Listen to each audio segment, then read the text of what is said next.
Good afternoon. Welcome to Cambia Grove. We're going to get started in 2 minutes. If you want to grab your food or a cookie to complement your sandwich, something to drink, we'll get started.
Hello.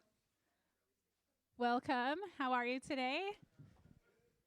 My name is Jessica Hoffler. I'm the manager of programs and operations here at Cambia Grove. We are an innovation hub working to bridge the gap between entrepreneurs and change makers and the traditional healthcare system, which is big and confusing, a little hairy.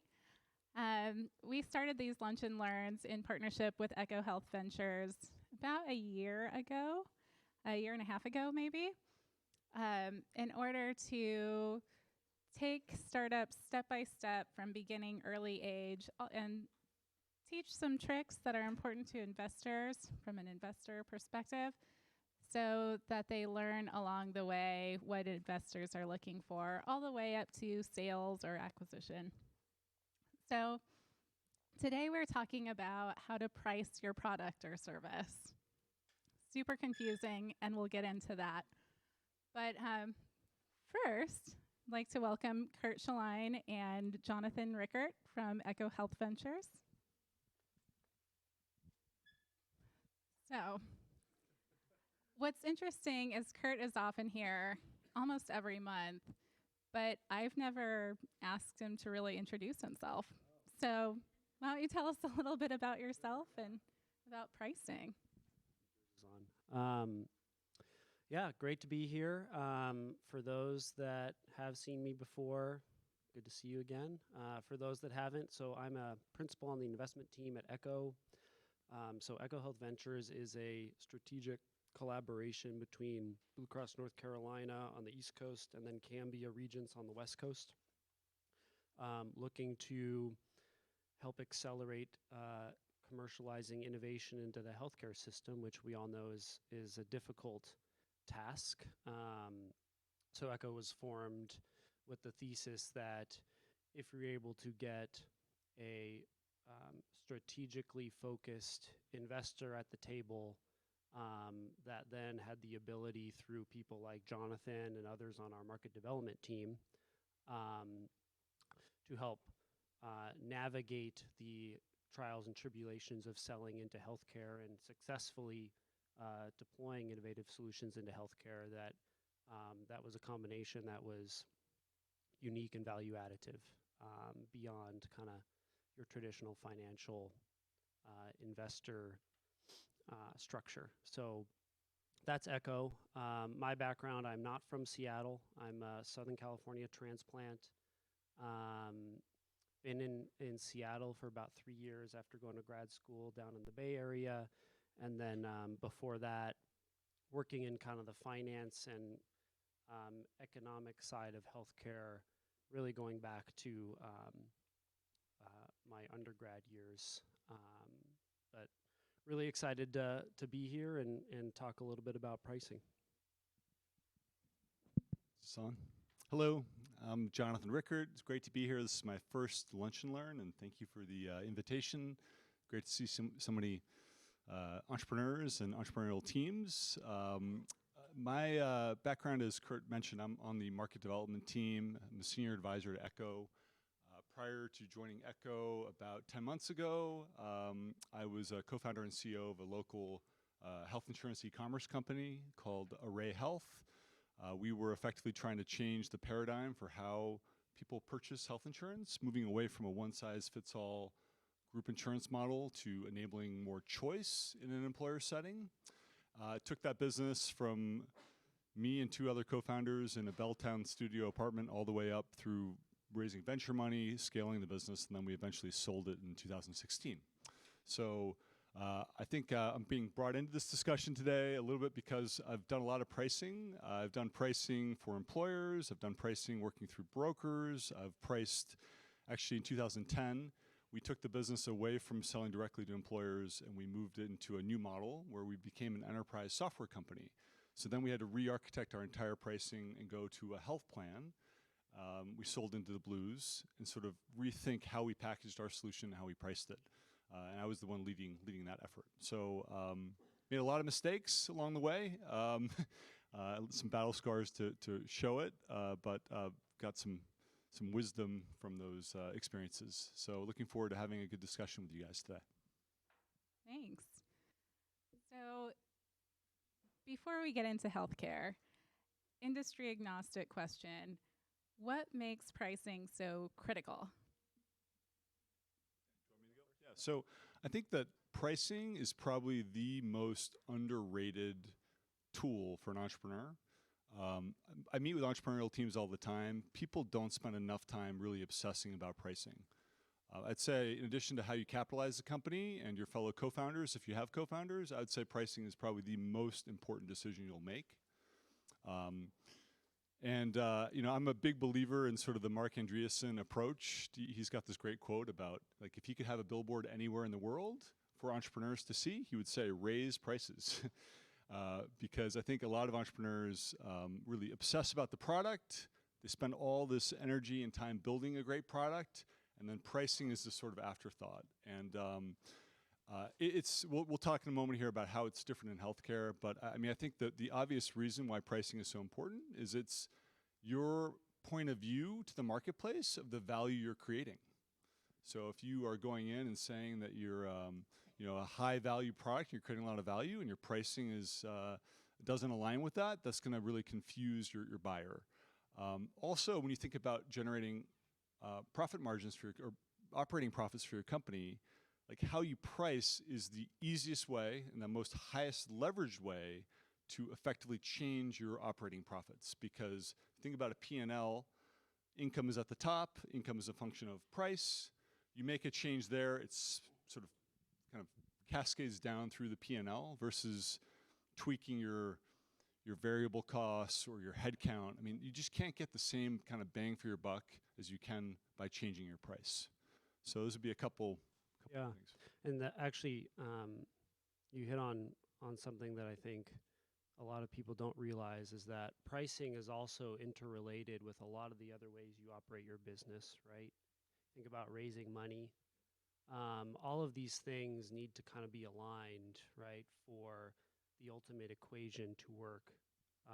So an example would be if you raise a lot of money at a particular valuation, but it might be at an expectation of a certain price, and that if that price doesn't actually come to fruition, then obviously that equation is going to change pretty drastically because the people you bring into the business have certain expectations around how the business is going to grow and operate, and if that doesn't actually play out, then you could get into situations where you have to kind of rebalance that equation. So there are lots. I guess the other point is just adding on to Jonathan. There are lots of other implications on pricing beyond just your P&L, right? As you think about growing a business.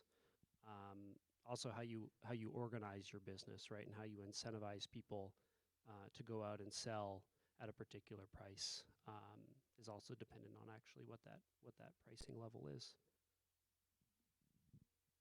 Wow. Okay. So now healthcare.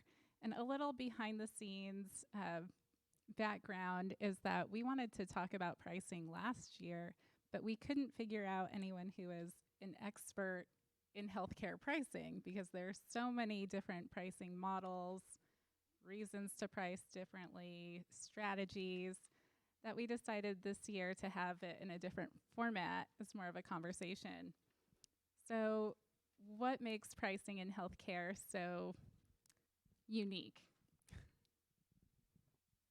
Ready to go? Yeah. Okay. I think that the value chain is so complex in healthcare. You think about like on the financing side of healthcare. Think about. I mean, we can just walk through it really fast. You have a member. A member maybe has dependents. The member might be an employee in an employer-sponsored environment. In the employer-sponsored environment, you have HR, you have the CFO. If it's a big business, you have a CEO, or you have a small business owner. You might have, if it's self-funded, a TPA involved. You might have all these point solutions like a Limeade wellness platform or like an Accolade Concierge or a Seamless. Then you have the carrier. If it's a big company, you have a PBM. I mean, we could go on, right? And that's just the financing side of healthcare. Then we get into delivery, right? How healthcare is delivered. Everything from urgent care clinics all the way to like massive hospital systems, specialty. So it's probably the most balkanized, complex value chain like that I've ever seen. I mean, I think that you guys building a healthcare business and innovating healthcare, it is really, really hard because you have such a complex value chain. So it makes pricing just really difficult because the incentives are out of whack often, and you're selling to different stakeholders that have different needs. I can give you a personal example. Like we sold through brokers at first, and we tried to get brokers to pay us for some of the technology that we were offering because we were making their lives easier. And we learned that brokers don't like to pay for things. They like passing those costs on to the employers, right? So, I mean, there's all these little nuances, but it's also, in addition to that complexity, it's also very regional. You know, California is one state, but it really is like 4 different health insurance markets. So then you have that phenomenon, right? I mean, this is a very different market here in Seattle with our 3 big carriers versus what's going on in Pittsburgh. So I think that's one thing. And then I think one other really painful thing about healthcare is there's that old kind of expression or adage, you've seen one health plan, you've seen one health plan. Couldn't be more true. I mean, I got burned by this all the time where, you know, say we build an integration, I'm not gonna name the company, to a big company. We built the integration, we sold it into a health plan. It worked, data was moving back and forth. We have another discussion with another company that says, oh yeah, we're using this other company. We're like, great, we have the integration, we'll pass a discount on to you. So we priced it down, assuming that they had the same technology.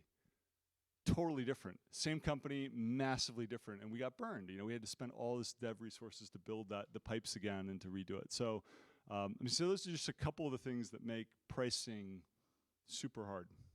Yeah, I would also say just there's a wide variety of sophistication among the buyers as well, right? So you may have your pitch down and your pricing down for a sophisticated buyer, but then when you go to sell to an unsophisticated buyer, very different story. more education is required to justify the price, if you will, and they may be focused on different things, right? A health plan is typically focused on ROI. A provider, completely different, right? They could be focused on if you save them time, right? They might be focused on time. Broker, again, different. And then your point on kind of the hyper local markets too. That couldn't be more true. So it just complicates the buying and pricing process compared to, direct to consumer is fairly easy in comparison, right? Easier to understand, and less variation, I would say, than. And then, one other point is that within the health plan too, if you peel back that onion, there are so many different stakeholders. That you need to sell to, and each one of them thinks about pricing a little bit differently. So it's we used to have meetings where we used to joke at Array that the health plans travel in hordes. So you hop on a call and there'd be 60 people on the call. And you're like, just from IT, InfoSec, privacy, contracting, and on and on. And it's just the way they operate. It's a team kind of sale. It's a very complex team sale. You need to get everyone aligned, and that makes it hard when you're pricing. So. Yeah, I do think we should have a lunch and learn about the procurement process in healthcare, just as a heads up and warning. So now's when we get a little bit technical, and where I start pulling out my pen and paper and writing down all the acronyms that I hear and then Google them later. So what are the various pricing models used in healthcare today?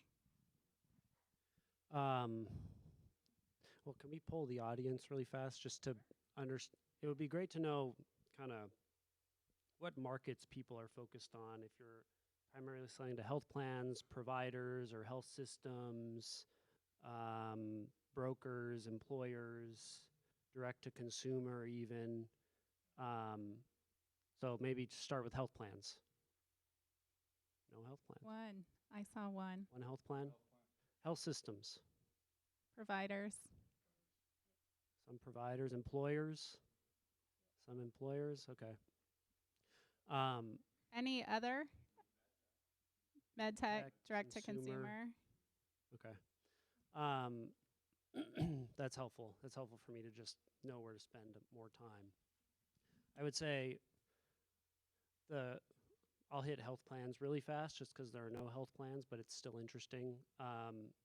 You can go anywhere from very simple kind of, fee-for-service based models where you're maybe charging a PMPM meaning per member per month.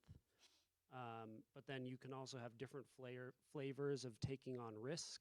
So if you feel like your product is driving savings or improving member outcomes or just overall health outcomes, you can start to put some of your fees at risk, which for the health plan, I think makes sense, right? Because ultimately a lot of the value that a lot of innovation is attempting to deliver in healthcare is through savings, right? As opposed to driving more spend. Bigger revenue opportunity for you as an entrepreneur, but ultimately there's more risk associated with that, and there are pros and cons of taking on more risk. On the employer side, the simple one is the PEPM, which is the same thing as a PMPM, just replace the M with an E for employee. There's a little bit of a difference there because typically when you're talking about PEPM, it could involve multiple individuals. To your point, if there are dependents associated with that employee, that PEPM could have 1, 2, 3, 4 people associated with it, whereas the PMPM on the health plan side is just one. And then there are other models. I would say those are the two simple models that we see a lot. I think buyers are starting to get a little bit more sophisticated around tying pricing to utilization, which those two models do not, right? They are agnostic to utilization. Did I miss any? Yeah, the per participant per month. Or per provider on the health system side? Yep. Yep. Okay. And I'd say the per participant, I mean, it sounds great. I mean, there's a company I'll leave nameless locally. They got a big win with a very large software company in Redmond, and it was a per participant model. So the entrepreneur was psyched. They got that logo. It's a big win, but it's a per participant model, which meant that if you think about the execution of the contract, they had to go drive demand within the colossal company, right? So it can work really well if you have good kind of push and pull marketing to drive demand, or I guess that'd be push marketing, right? But it can also fail miserably. So that's one thing. I would say the other rule of thumb, I mean, the number I've always used is 2.2 members to an employee. So one employee equals 2.2 members. I think it does vary by health plan, so that's a thing to ask in the sales situation before you just send over your per member pricing, is try to get their ratio. But that's a good rule of thumb, 2.2. But I think what Kurt said was spot on. I mean, there's this sort of continuum of risk sharing from going fully at risk to no risk. You know, my experience really was on the selling to payers and selling to employers. So these PEPM or PMPM models. But I think that the challenge for a young startup in any risk sharing agreement is the rules of the game. It's like, how do you dictate and codify legally the rules of the game? How is the data going to be shared? Who's going to take responsibility when the data is not shared on time? I mean, there's a company here I know locally. They're having the hardest time just getting data. They signed a deal with a large East Coast Blue, and they just can't get the data from the Blue to see whether they're saving money or not. And candidly, the Blue isn't really incented to provide that data on a timely basis, because it's not, even though they have a strong business champion, it's not on their desk. It's someone in IT who needs to de-identify the data and send it out. And that can, I mean, we've seen at Echo, this comes up time and time again, the data question. So if you're doing risk sharing, you really need to understand like all those mechanics of the execution. And pricing is just a tiny tip of the iceberg. It's all the implementation where I think companies really fall down. I would just say that reminded me of just the attribution generally, right? That's what Jonathan was just describing.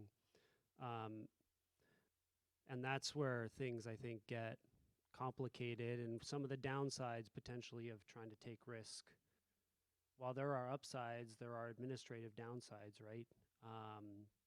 So the simple stuff of the PEPM or the PMPM has its advantages, but I would say generally limited opportunity to generate savings and share in those savings. And again, this all goes back to, I think, where we started the conversation, right? Depending on how you pitch your company, right, to investors or to others, right? Ultimately, you'll have to be thinking a lot about what pricing model you want to employ and what that means in terms of the market that you have to penetrate. If you take a simple PMPM or PEPM pricing model, you probably need to assume that you're going to penetrate more of the market, right? As opposed to if you take a more sophisticated shared savings model, which obviously has different implications on servicing that revenue model from an administrative perspective, you may only need a few customers to go well for you to ultimately generate that business model that's going to attract investment. So there's lots of pros and cons with each of these. And I would also say which pricing model you choose, I think, is ultimately also dependent on what kind of business you want to run, right? And where you see your value. Do you feel confident you could generate some of these shared savings and develop an attribution game, to use your word, that makes sense and that's easily defendable? Because we've seen lots of deals kind of great on the surface. We see that this company's going to generate value, but then you get into the legalese and you can't agree on a methodology or rules of the game. And that's just one of the things that you have to be okay with. in going for some of these more sophisticated contracts, right, is not being able to get them done because you can't agree, you can't get those 60 people. Again, we're talking about health plans here, but the same could be applied to sophisticated employers too. We're seeing more and more employers get more sophisticated around a lot of these health, health tech models, right, that are ultimately trying to capture some of the savings that they're generating. Any more on that? Yeah, well, that leads into, I have a follow-up question. Do you have a couple of words of advice, maybe one or two things to get people started on how do you find the right pricing model for your company or for your product? Yeah. So pricing in enterprise level, it's very opaque. I mean, you can't Google what does Castlight cost Blue Cross Blue Shield of whatever. Like, you just can't find this data. So some tricks to think about. Look at publicly traded companies. Look at publicly traded companies that are selling into whatever channel you're trying to sell into. Get to know the analysts that track these companies. These people will take your phone call. I mean, you have to kind of hound them, but they want to share their knowledge. They've spent years getting smart on these different companies. So if you come at them with some really pointed questions, they know these companies inside and out, and you can get some amazing intel there. I would say looking at systems integrators.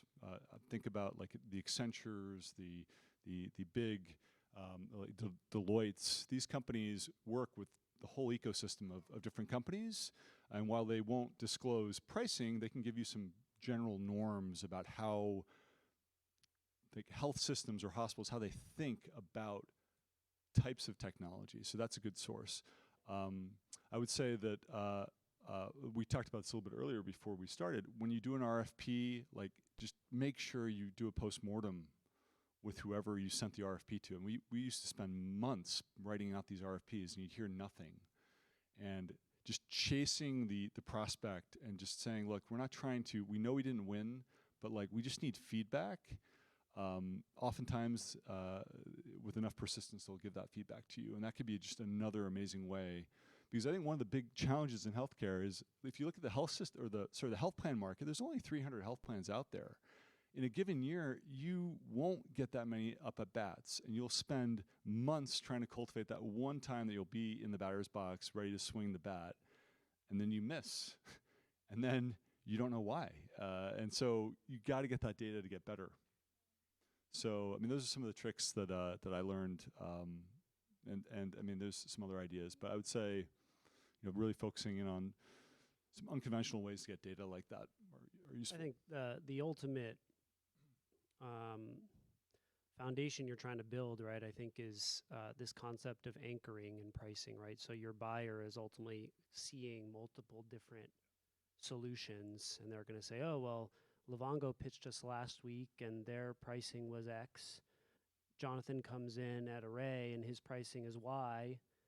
Like, same thing you're doing as a consumer, I think that channel customer is also doing, right? Do I think that this pricing is off? And if so, why and what should it be, right? And so having that perspective going in is definitely valuable.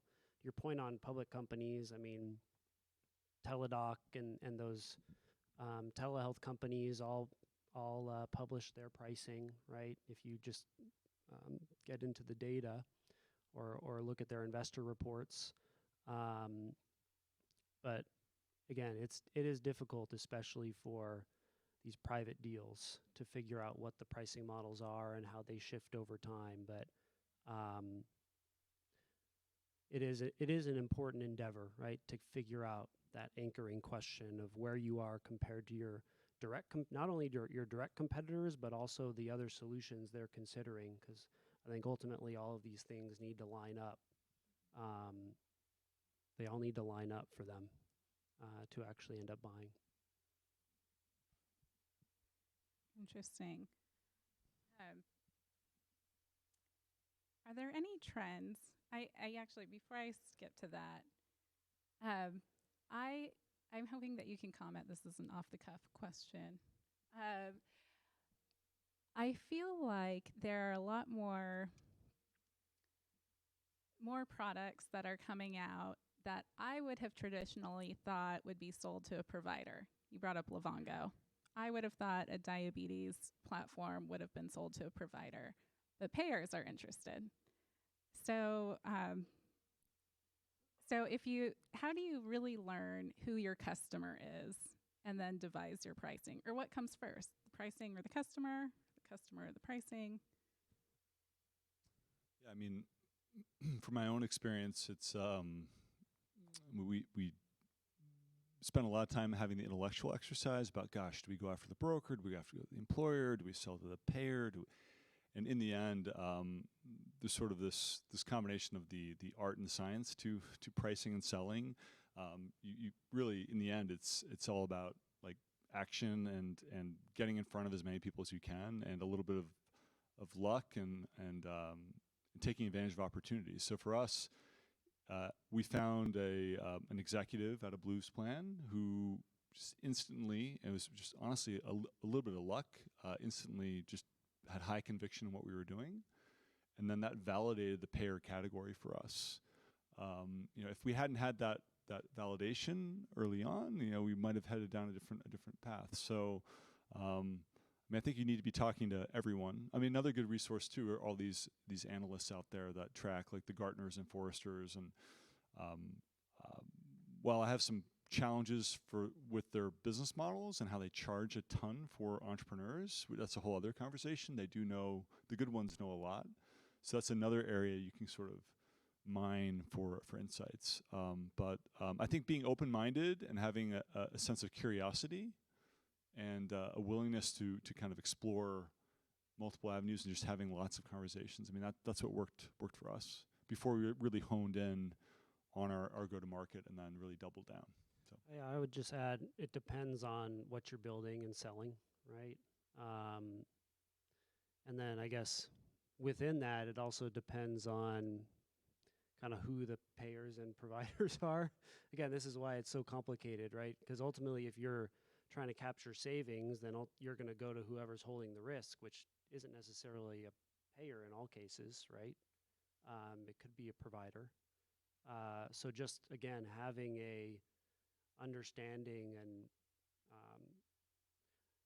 just a more detailed perspective on why that particular client this will resonate with, right? It may be because, an example in our portfolio, it may be because, there's a specific aspect about the population in which that customer is that, they're ultimately it's going to resonate more for them. And my example was a company we funded called Octiv, which is focused on multiple sclerosis. And I didn't know this until I started doing my diligence, but the Pacific Northwest has one of the highest prevalence rates in the country for multiple sclerosis. And so our thesis was, if there's a payer for which this will resonate, it's going to be someone in the Pacific Northwest, right? I guess just a broader point about your question, right? And that's another thing about healthcare that makes it hard, is just doing the work to find the customers that you should spend your time on, right? I would say not all customers are equal, and not all customers are going to have the same perspective when you go pitch to them. So trying to do that work up front will be worth your time, I would say, generally. Thanks. So what are the trends that you see coming down the pipeline that may impact pricing models or change the way that people are structuring and strategizing their pricing? I'll do one first, and then I think I already alluded to it a little bit, but I think buyers are getting more sophisticated around utilization. So I think they're tired of paying the simple PMPM or PEPM fee that's not based on utilization. And if they are, they know that the utilization rates generally are quite low, so they're going to push down anything that's not related to utilization.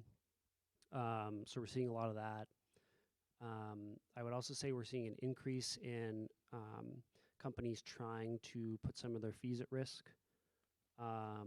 So you could still price on a PMPM basis, but you're starting to see also to get, the sale over the line, if you will, companies say, hey, I feel confident I can generate a 2-to-1 ROI on your investment in my service. Therefore, I'm going to put my base fee at risk for you to generate that 2-to-1 ROI, right? And again, when you start going into those models, it gets more sophisticated on the legalese, right? And I think contracts become more difficult. But I could also say on the flip side of that, if you start to put your fees at risk, there are some buyers that the deal gets a lot easier to do, right? Because they feel like there's less,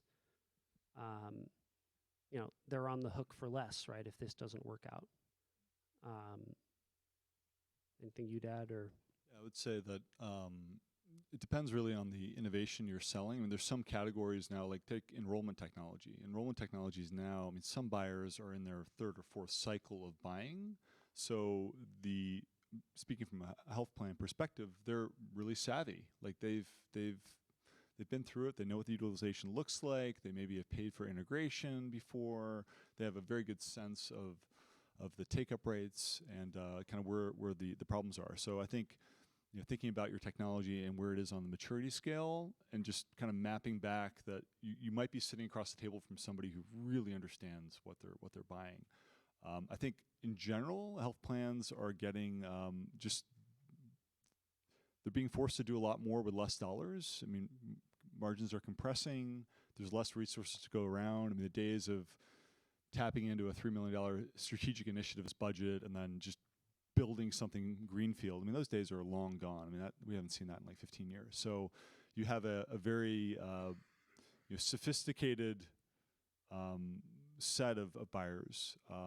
And I mean, the other big thing is back to my point about the buyer kind of universe. I mean, it used to be when you were selling that you maybe had to talk to 3 or 4 key stakeholders, your IT, your economic buyer, the user, and then you have your coach on the inside. If you guys are familiar with the Miller-Heiman kind of buying approach or selling approach, those are sort of the key personas. Nowadays, I was reading a study recently. I think they're now talking about the emergence of buying committees.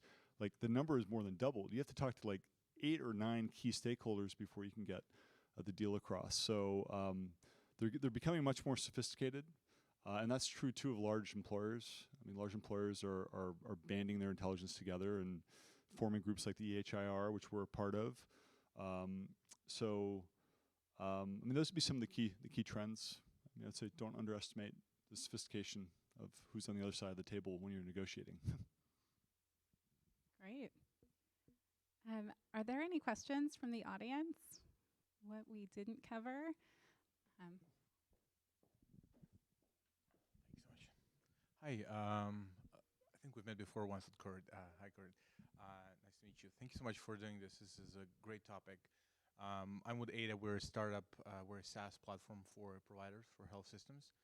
And we briefly touched today the subject of trouble on time spent of getting data from customers and how that impacts the price anchoring. So oftentimes we see that, as a SaaS, we're trying to use our own analytics and data we collect to cross-reference that with customers' data and outline right away the cost savings, and therefore anchor the price to that somehow and validate it as a percentage of the cost savings. And sometimes it's very hard to get that data from customers, and sometimes it's very easy and uses a different type of customers. And the question that I'm getting to is, in your experience and expertise, what's your opinion on the need of anchoring the price? Do you always have to anchor the price to a cost savings or to a value delivered, or are there other options of validating price without using cross-referencing data or things like that? I think it's tough to. I hate to give like any advice without really knowing more about your product and the value proposition. So it's hard to say. I mean, I think that when your price it can be an incredibly powerful tool as the entrepreneur, because until you're talking price, you're not really having a conversation.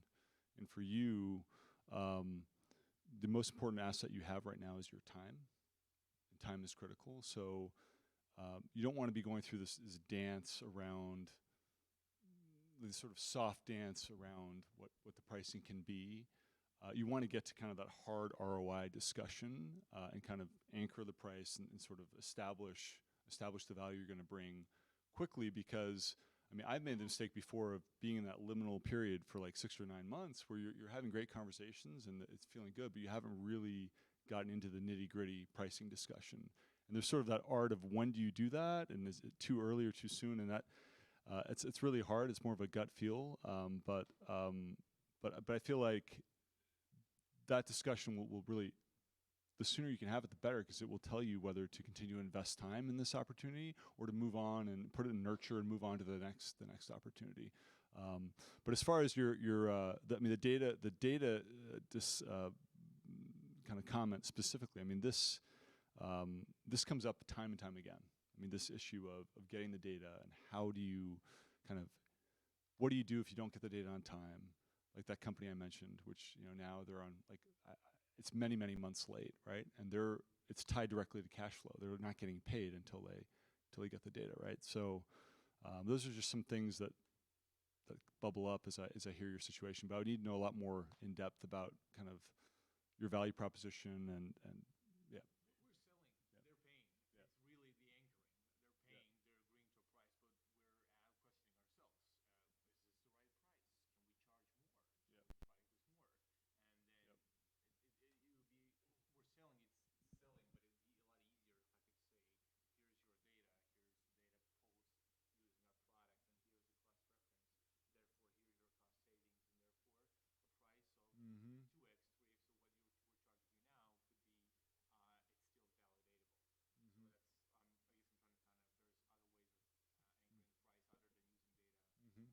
Well, I mean, I think you're on the right track. I think ultimately it comes down to finding the right customer that can help you do that and incentivizing them to do that. Because ultimately, when you start to go into new sales, right, and start using this data, like that's when I think that's when you start to see you're able to start to tweak price a little bit. When I just want to make sure that was clear. And then on the anchoring piece, when I brought that up, it was more using market comps to help you figure out your first price. I think you're beyond that, right? You probably have already done that, and you're starting to think about how can I refine my pricing, right? And yes, what is it? Yeah, what is it? Or what's the ROI, and how do I basically increase price, right? Like that's, and doing that with customer data is the right way to do it. But I think ultimately it's, it sounds like just picking the right customer and trying to incentivize them to help you do that, right, is the way to go. How many installs have you done so far? Is this your first or?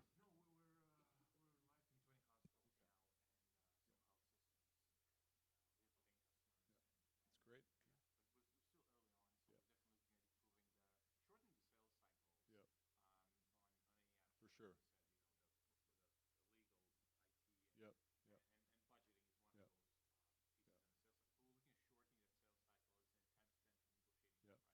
You're getting a big enough denominator that you'll have, yeah, that you'll be able to kind of gauge, right? I mean, I found that, yeah, I found that the magic number for us was after we had done 6 installs. That's when we sort of had higher conviction on the pricing.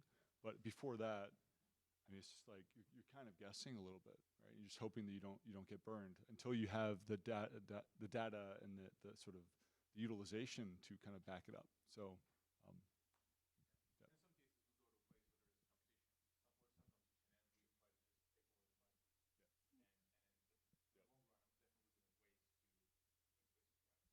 Yeah, I see another question in the back.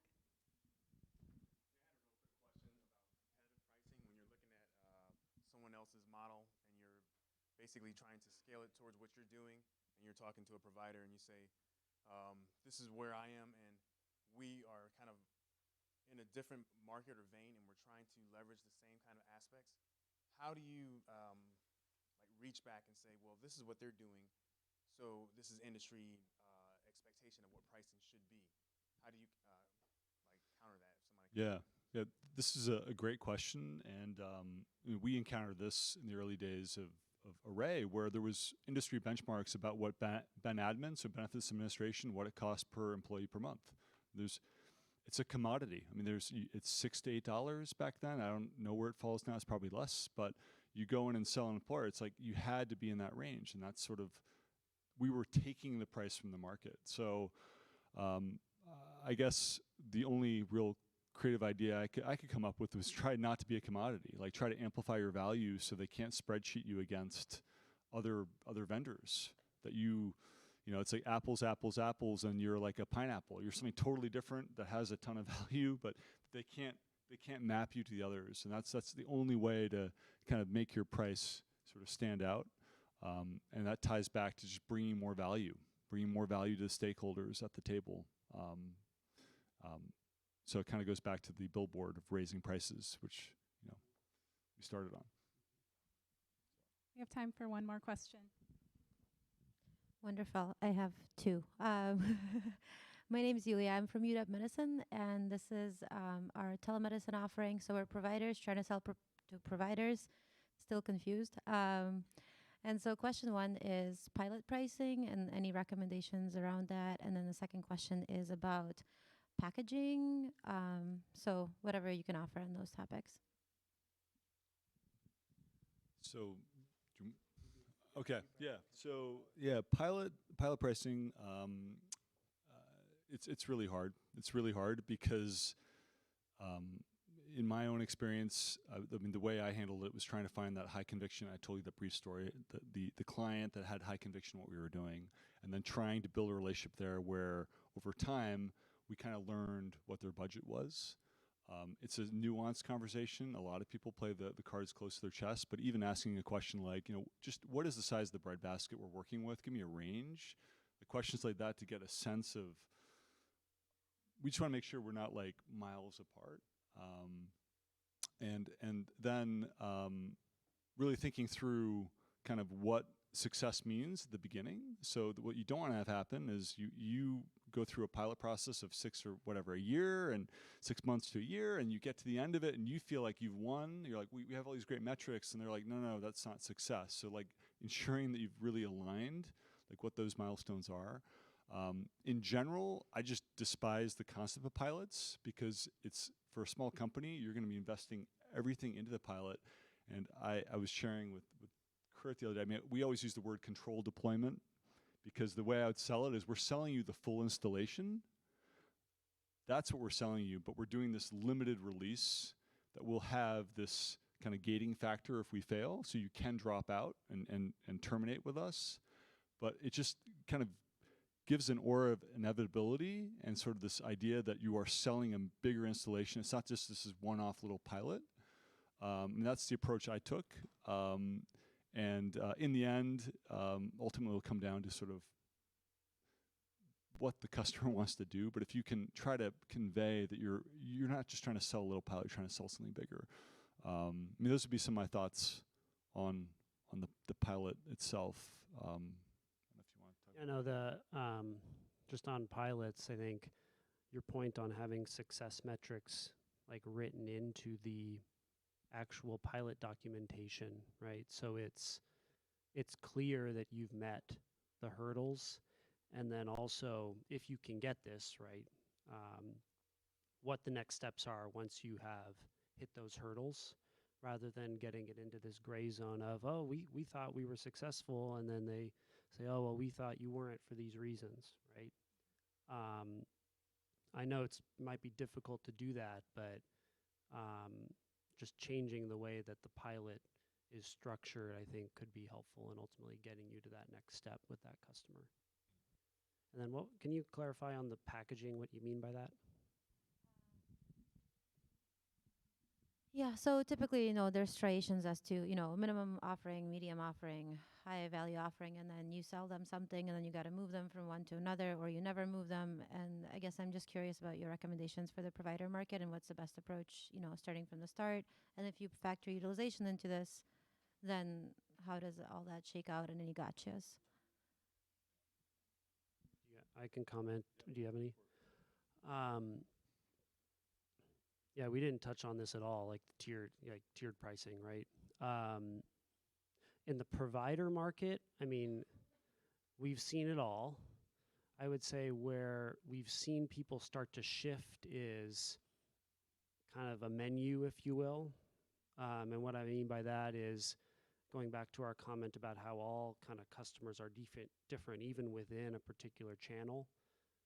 You're going to find it very difficult to get customers with just one solution for one price. So we're seeing some sell at a per provider per month kind of model, but then you've got all these different modules that they can choose, right? That opens up the market generally, I would say.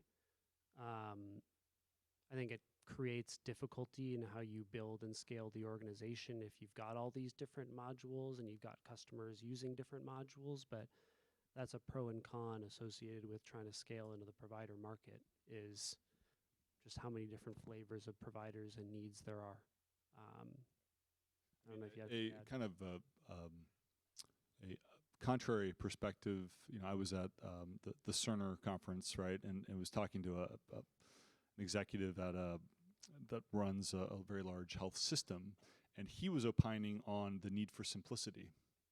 He said that so many companies coming in are going. I mean, it's almost like going the opposite of what Kurt said. They're bursting out all these modules and all these tiers, and for him, he gave the example of a company called ZocDoc, and just how their pricing is very, very simple. It's a per hospital based pricing, and he found that as the buyer to be extremely elegant and easy, just to instantly know what the final cost would be. So, I don't. The truth is probably somewhere in between.